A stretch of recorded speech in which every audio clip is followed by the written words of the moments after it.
Hai, selamat pagi. Semuanya baik-baik saja dong. Dari Kalimantan Tengah ada ritual tolak bala yang rutin dilakukan setiap tahun. Acaranya ramai banget dan berlangsung sampai beberapa hari. Kulinernya mesti dicoba. Di antaranya ada sayur daun tayak dan tanak lauk saluang. Oh iya, selain daunnya dibuat sayur, kulit pohon tayak bisa juga untuk bedak dingin. Bikin adem. Yuk kita meragam Indonesia. Berangkat!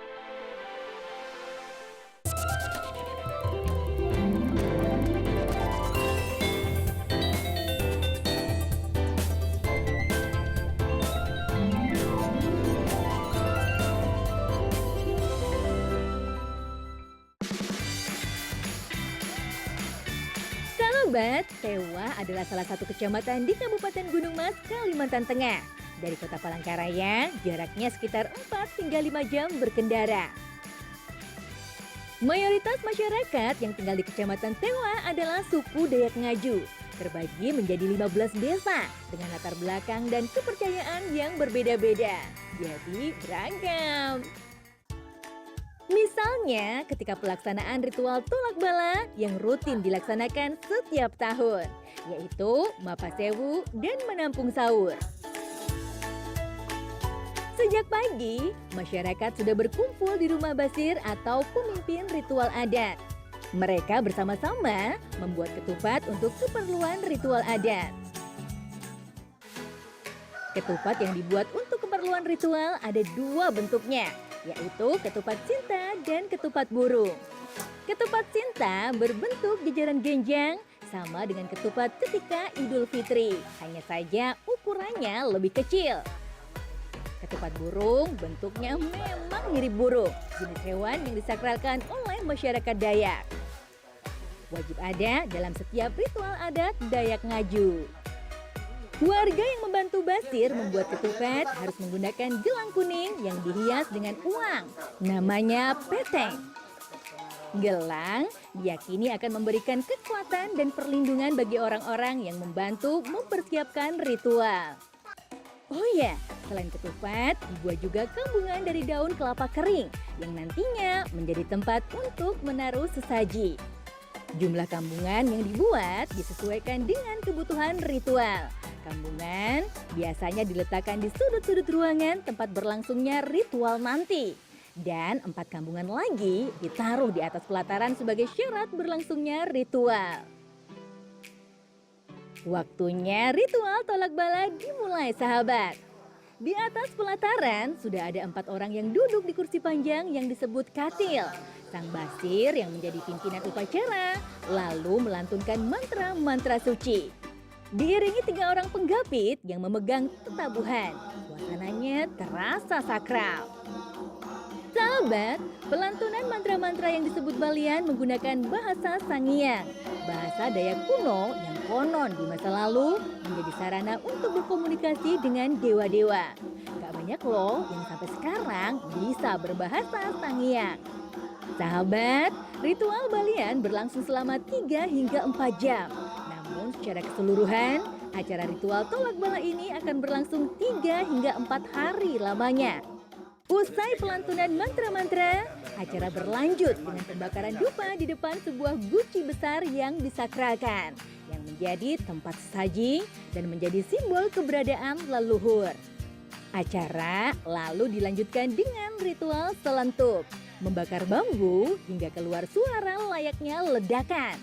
Tujuannya sih untuk mengusir roh-roh jahat agar tidak mengganggu. Kok pada pakai bedak ya? Mau ngapain sih? Jangan heran sahabat, pemakaian bedak atau haboda adalah bentuk rasa terima kasih kepada yang hadir dalam acara ritual. Semua yang ada di ruangan harus kena bedak. Seru ya?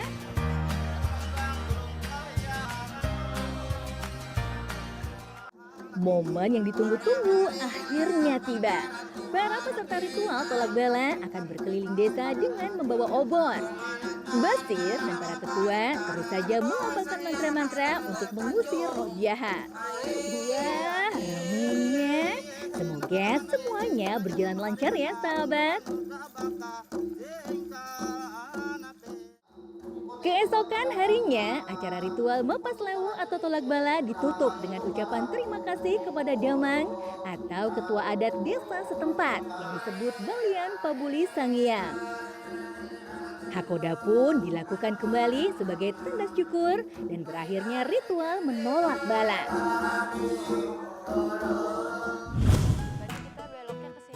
Waktunya kulineran. Ada menu apa nih dari Kecamatan Tewah, Kalimantan Tengah? Ikut ke kebun yuk. Kita bantu ibu metik sayurannya dulu. Daun apa tuh yang dipetik? Belum pernah lihat deh. Oh, ternyata ini yang disebut dengan daun tayak. Sahabat, tanaman tayak atau yang disebut daun tayak berkayu keras dan banyak tumbuh di Pulau Borneo. Manfaatnya banyak. Selain di sayur daunnya, tayak berkhasiat mengobati mual akibat gangguan pencernaan. Membuat sayur daun tayak nggak komplit kalau nggak sama lauknya. Paling pasti dengan ikan baung. Bumbu-bumbunya sih simple aja. Terdiri dari bawang merah, bawang putih, serai, jahe, lengkuas, cabai merah, merica, dan garam. Langsung saja kita masak ya. Kupas dan cuci bumbu-bumbunya dulu. Ulek merica sampai halus. Tambahkan kunyit dan jahe. Ulek kembali. Beri sedikit air agar lebih mudah menghaluskannya. Sampai halus ya Bu ya. Agar cita rasanya lebih enak, masukkan bawang merah dan bawang putihnya. Selanjutnya geprek serai. Balurkan bumbu pada ikan baungnya sampai merata.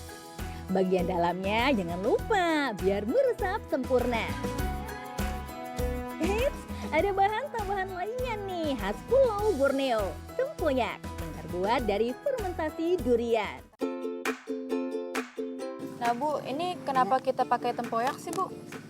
Pakai mengurangi pahit daun tayak. Oh, karena daun Iya. tayak itu memang pahit ya Bu ya. Pahit. Jadi untuk mengurangi Ya. rasa pahitnya, kita harus seimbangkan dengan Ya, seimbang pakai tempoyak. tempoyak. Oke Bu, ya kita masukin lagi Bu. Ya. Ya. Selanjutnya kita rebus ikan baungnya terlebih dahulu sekitar 15 hingga 20 menit saja. Jangan kelamaan, bisa-bisa malah hancur daging ikan baungnya. Jangan sampai apinya padam ya, mesti ditiup beberapa kali nih. Awas, panas. Sambil menunggu rebusan ikan, pisahkan daun tayak dari tulang daunnya. Cuci bersih, lalu siram dengan air panas sampai layu. Jadi nggak perlu dimasak. Sajikan dengan ikan baungnya. Sederhana, tapi bercita rasa luar biasa. Makan yuk. Ambil ikan baung dan kuahnya. Kemudian makan bersamaan dengan sayur daun tayaknya. Dengan cara begini, rasa pahit dari daun tayak akan tertutupi dengan rasa gurih dan sedap dari ikan baung bumbu kuningnya. Rasanya khas banget, enak. Sahabat, selain daunnya bisa untuk sayur, kulit kayu tayak berguna juga untuk masker atau bedak dingin ala suku Dayak. Membuatnya mudah. Siapkan saja beras yang sudah direndam 1 malam, air dan kulit kayu tayaknya. Kita seset bagian dalam kulit kayu tayak secukupnya saja. Siapkan beras secukupnya dan beri sedikit air. Haluskan sampai semua tercampur rata. Karena sudah direndam, berasnya jadi mudah hancur, sahabat. Hai, sudah jadi deh. Tinggal dioleskan saja pada wajah dengan merata. Dijamin bikin kulit wajah semakin halus dan bercahaya. Bisa dong buat sendiri di rumah. Wah, wah, wah. Beneran adem rasanya. Selain untuk mempercantik kulit wajah, bedak dingin kulit kayu tayak berguna juga sebagai sunblock di teriknya cuaca Pulau Borneo.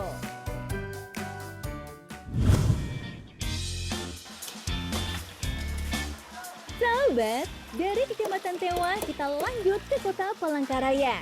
Kita icip-icip sajian berbahan ikan saluang yang spesial. Enak deh. Saluang adalah ikan sungai. Bentuknya sekilas mirip dengan ikan bilis yang ada di Sumatera Barat. Jumlahnya cukup berlimpah dan menjadi sumber protein hewani yang populer di Kalimantan Tengah. Dimasak apa aja enak, termasuk dibuat tanak lauk saluang ala Palangkaraya. Bumbu-bumbunya terdiri dari kunyit, jahe, lengkuas, kemiri, serai, cabai merah, cabai hijau, dan tomat. Ikan saluangnya jangan lupa. Ini apa aja, Mas? Langsung saja kupas bawang merah, bawang putih, kunyit, dan jahe. Lalu potong-potong serainya.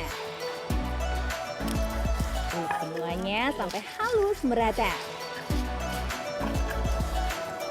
Kemudian panaskan minyak goreng, tumis bumbu halus sampai tercium harumnya. Masukkan deh ikan saluangnya. Beri sedikit air untuk kuahnya. Sambil menunggu ikannya matang, potong tomat memanjang. Potong juga cabai merah dan cabai hijaunya. Masukkan ke dalam wajan. Untuk menambah rasa gurih, jangan lupa untuk menambahkan garam secukupnya ke dalam masakan. Nina, selain ditanak, saluang ini dapat diapakan saja? Selain di tanah kan bisa digoreng. Boleh nggak dibakar? Nggak boleh dibakar, kalau di sini nggak boleh dibakar, ada mitosnya. Wah, ternyata ikan saluang Baunya sudah pantang harum. untuk dibakar. Konon kabarnya kalau dibakar akan mengundang makhluk gaib datang. Duh, serem juga. Masak biasa aja deh. Tanak lauk saluang jadi masak, itah kuman. Sabar, jangan dimakan dulu ya. Soalnya masih ada yang mau dimasak nih, yaitu setengah lauk saluang alias saluang goreng. Hai, Raffi. Jamin, endos banget deh. Bumbu-bumbunya adalah asam jawa, bawang putih, jahe, dan kunyit. Kita potong-potong jahe dan kunyitnya dulu ya. Ulek sampai halus. Tambahkan gula biar makin mantap. Balurkan deh bumbu halusnya pada ikan saluang. Aduk-aduk biar merata dan meresap. Panaskan minyak terlebih dahulu. Minyak yang panas akan membuat ikan saluangnya matang sempurna dan garing. Kriuk-kriuk. Goreng ikan sampai warnanya berubah kecoklatan. Nggak pakai lama, sebentar saja matang deh ikan saluangnya. Yuk kita makan sama-sama. Sebagai sumber protein, ikan saluang juga kaya gizi. Kandungan fosfornya pun tinggi, sekitar 224 mg per 100 gram ikan. Tentunya sangat baik untuk perkembangan tulang anak. Enak dan sehat.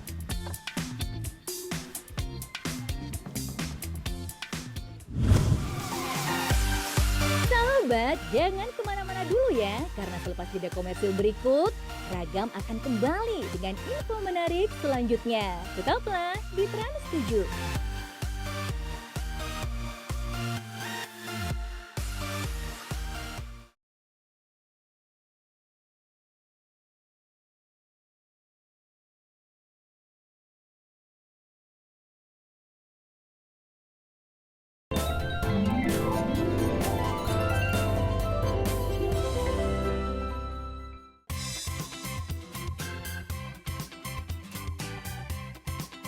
Sahabat, bukan rahasia lagi ya kalau kota Palangkaraya terkenal akan kerajinan rotannya. Modelnya beragam dan terus berkembang seiring perkembangan zaman. Bagus deh. Rata-rata pengrajin rotan sudah berproduksi puluhan tahun. Termasuk Ibu Ramince ini, sahabat. Ia sudah menganyam rotan sejak usia 5 tahun. Dan terus aktif menganyam meski usianya kini sudah 75 tahun. Wow, luar biasa. Yuk kita belajar membuat tas rotan dengan Ibu Ramince.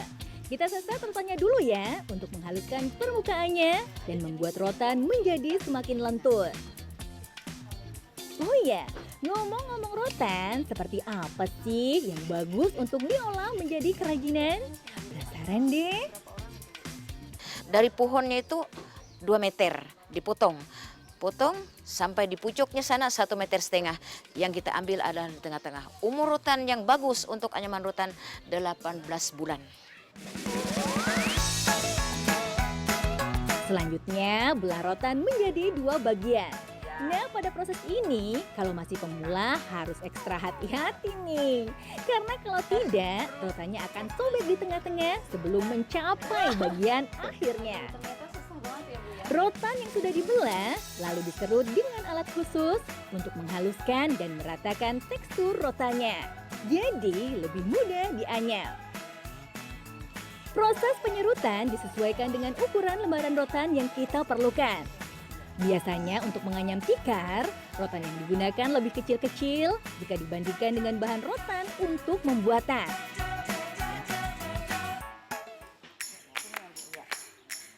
Nah, tibalah ke proses yang paling bikin pusing nih sahabat. Bisa Khususnya sampai 5 buat biji pemula, yaitu proses menganyam rotan. Kenapa? Waduh, mesti berulang-ulang nih menganyamnya. Menganyamnya dengan pola naik 1, turun 1, naik 2, turun 1. Aduh, pusing pusing. Ibu Ramince, tolong bantuin deh. Nyerah Bu, nyerah. Jika anyaman rotannya sudah jadi, tinggal kita pola deh sesuai produk yang akan kita buat. Karena akan dibuat tas, maka kita akan menggunakan pola tas. Cetak pola dan gambar pada anyaman rotan. Kemudian tempelkan busa ringan pada pola tersebut dengan lem khusus yang dicampurkan dengan bensin. Kenapa ya harus dicampur dengan bensin sih? Kalau menurut Ibu Ramince, agar hasilnya lebih kuat sahabat. Oh iya, sengaja ditempelkan busa angin agar tas nantinya akan lebih ringan jika dijinjing sahabat. Pukul-pukul agar lebih menempel dan gunting bagian pinggirnya mengikuti pola agar lebih rapi. Langkah selanjutnya, tempelkan list tas pada pinggirannya agar lebih cantik sahabat. Tetap menggunakan lem khusus ya, agar kualitasnya lebih bagus dan kuat. Baru dijahit. Selanjutnya, jahit pinggiran listnya dengan menggunakan bantuan mesin jahit. Sedikit aja kok sahabat, yang penting rapi. Kalau sudah dijahit mesin, satukan bagian-bagian tas dengan cara dijahit dengan jarum jahit manual. Proses ini juga penting loh, karena menentukan bagus atau tidaknya kualitas suatu produk yang akan dihasilkan.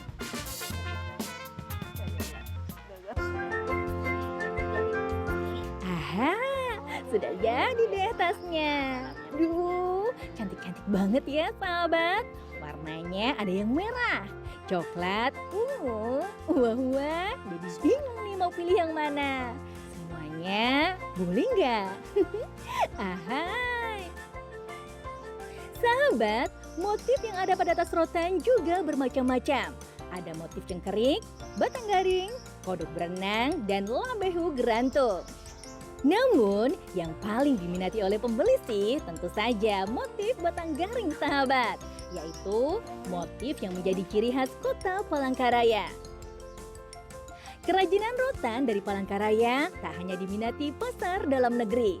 Produk kreatif dari rotan ini juga laris di pasar mancanegara.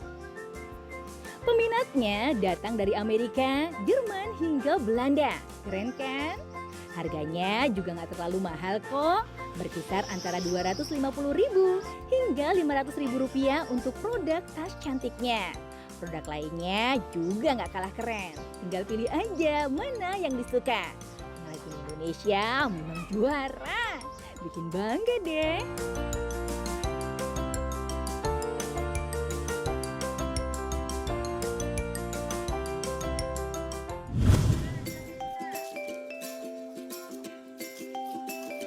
Sahabat, usai juga jumpa kita kali ini. Tapi jangan sedih, ragam pasti kembali kok. Tiap Senin sampai Jumat jam 7 pagi. Tentunya hanya di televisi yang peduli dengan budaya Indonesia Trans 7. Sampai ketemu lagi besok ya. Bye-bye. Emang